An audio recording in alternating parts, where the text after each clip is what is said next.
नमस्कार, आप देख रहे हैं फैक्ट नाउ इंडिया की फैक्ट खबर। जैसा कि आपको पता है, आज बिहार के चुनाव का परिणाम आ रहा है, लेकिन सुबह से दोपहर तक बिहार विधानसभा चुनाव के नतीजों से अब काफी कुछ साफ है।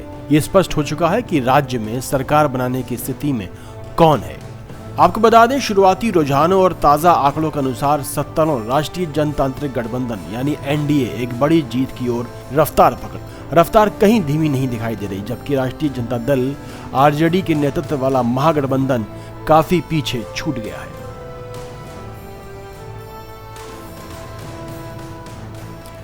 आपको दिखा दें, मुख्य रुझान और ताजा आंकड़े। दोपहर 3 बजे तक 243 सीटों वाली बिहार विधानसभा में बहुमत का आंकड़ा 122 है। एनडीए ने इस आंकड़े को पार करते हुए 200 प्लस सीटों की ओर कदम बढ़ा दिया है। आप स्क्रीन पर देख सकते हैं।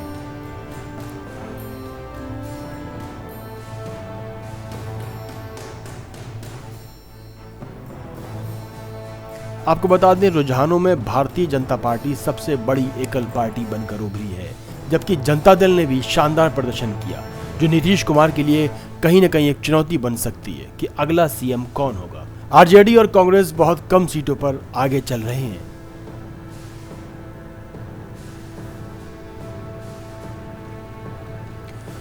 उधर आप चुनाव के रुझान देखें तो प्रशांत किशोर की जन स्वराज पार्टी यानी कि जेएसपी अब तक किसी भी सीट पर निर्णायक बढ़त बनाने या जीतने में सफल नहीं हो पाई, यानी कि उनका खाता भी नहीं खुल पाया। पीके ने अपनी जन स्वराज यात्रा और नए राजनीतिक मॉडल के साथ बिहार की राजनीति में प्रवेश किया था, लेकिन ये स्पष्ट होगा कि उनका जमीनी अभियान वोटों में तब्दील नहीं हो पाया।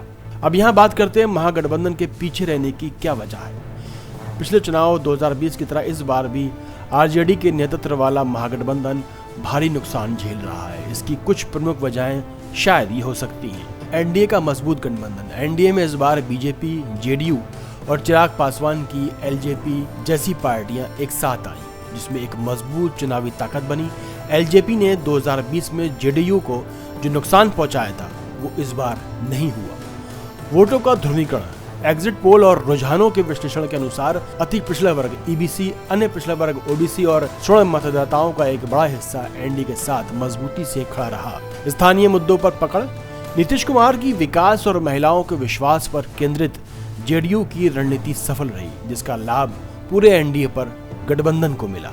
इधर कांग्रेस का तालमेल क्यों नहीं बैठा, जो सबसे बड़ी कमजोर कड़ी कहलाई। रुझानों के अनुसार कांग्रेस ने जितनी सीटों पर चुनाव लड़ा, करीब 60 से 61 सीटें थी, उनके मुकाबले वो केवल 4 से 7 सीटों पर ही सिमट के रह गई। इससे ये दर्शाता है कि पार्टी का जीत दर इस बार बहुत खराब रहा। आरजेडी पर निर्भरता। कांग्रेस अभी भी अपने दम पर वोट हासिल करने में विफल रही। आरजेडी के मुस्लिम और यादव आधार पर निर्भर रही। आरजेडी के वोट ट्रांसफर के बावजूद कांग्रेस अपनी सीटें जीतने में नाकाम रही। नेतृत्व और संगठन की कमी। बिहार में कांग्रेस का जमीनी संगठन लगातार कमजोर बना हुआ है और कोई बड़ा राज्य स्तरीय नेतृत्व न होने के कारण वो अपनी सीटों पर मतदाताओं को एकजुट नहीं कर पाई। महागठबंधन की हार की मुख्य वजह एनडीए की एकजुट ताकत और कांग्रेस आरजेडी का तालमेल मैदान पर सीटों में बदलने में असफल रहा।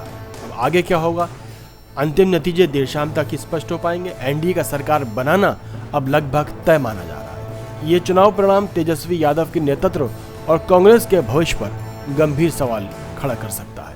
देखते रहिए फैक्ट नाउ इंडिया की फैक्ट खबर।